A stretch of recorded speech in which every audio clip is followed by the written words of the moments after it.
Hi there and welcome to my channel. Today's project is for Scrapbook and it's a new and updated version of an old tutorial for the Silhouette Savvy series at Scrapbook. Since the software for the Silhouette Cameo has been upgraded, I thought I'd give you a new way of creating a stitching guide using the Silhouette Cameo.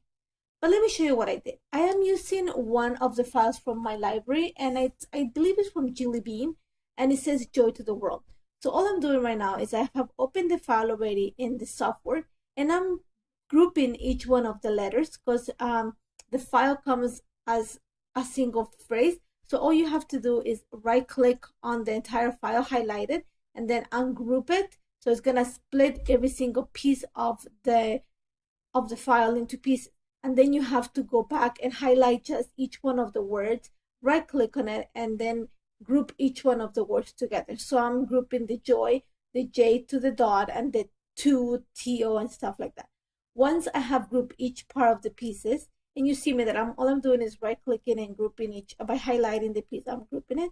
Once I have done that, I am sizing the word joy and world because I want to have them as the centerpiece of my layout, but I don't want to have them center. I'm choosing to tilt them a little bit, and because the script font, it doesn't show the tilt, so it actually works. And then I'm just gonna play around with the words to and the so that they fit in that little space between joy and the world. Once I'm satisfied with the position of everything, and you're gonna see that I'm gonna go ahead and highlight everything. All you have to do is drag your mouse over the entire image and then go to the right hand side. Now it's a different way to go about it. So now you have to go to the right hand panel and there's a little, I don't know how to say it, but there's a little design that lets you create a trace or trace the design. So it goes back to this before, just highlight the entire image and then it will give you the, it will give you the prompt to highlight the image, and then you just have to do is trace it. Now we're gonna go on to create a stitching guide, and all you have to do is choose the design of the line. The silhouette does not puncture holes before, so now you have to tell the silhouette that the line has to be perforated.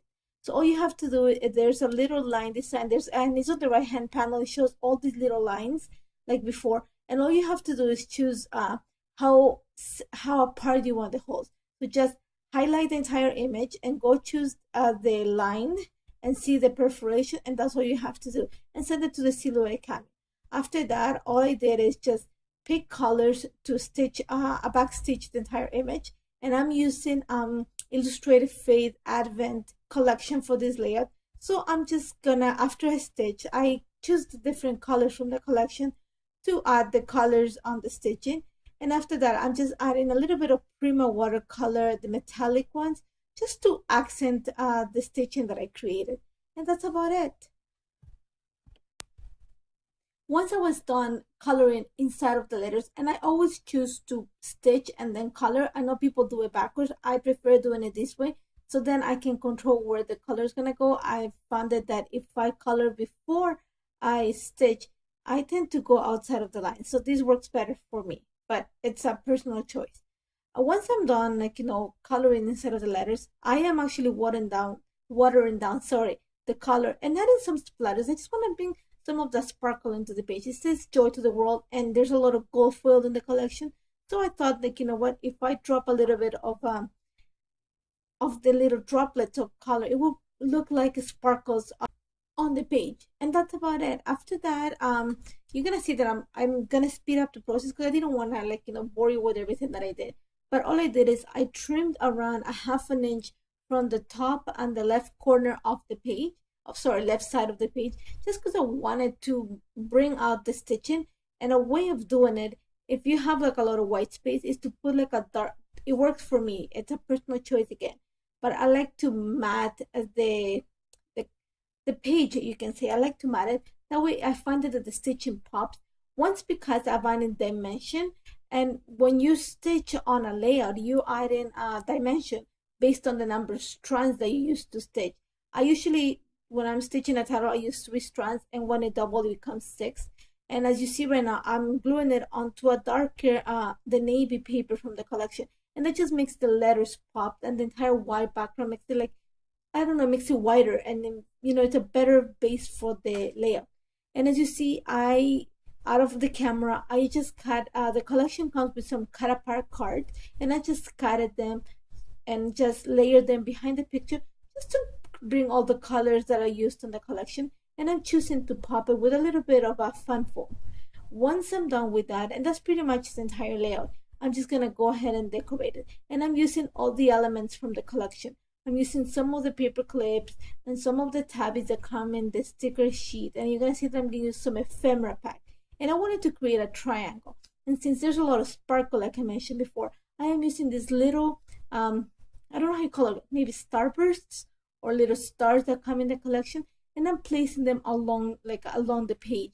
I put one on the top of the corner, then I'm replacing the dot of the J with a heart, then I'm bringing a Christmas tree, and then just little accents here and there. And you're gonna see that I actually use these see-through stickers that look like starburst, and I place them all around the page just to keep the idea of the little gold star that I put at the top of the page. And that's about it, really. I actually also added a small little, I think it's an arrow at the bottom, and a sticker from Tim Holtz Holidays Word stickers, I believe it's called. And I just, because I wanted to bring, like I said, I wanted to complete a triangle, and I thought the bottom looked a little bit empty, so I wanted to bring something there.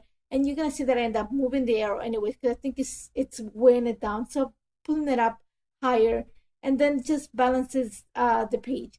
And I'm just adding the title. And then one thing that I noticed is that underneath the picture was a little bit empty, so I just added some of the stickers that come in the collection. It looks like a rec, and I thought it actually worked on the page.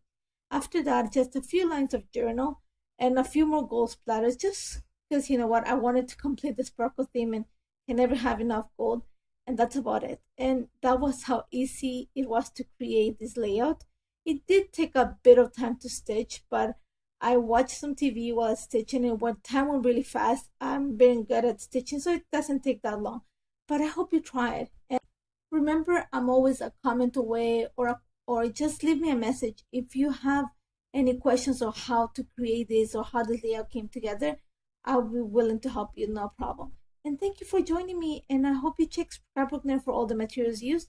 Take care, guys.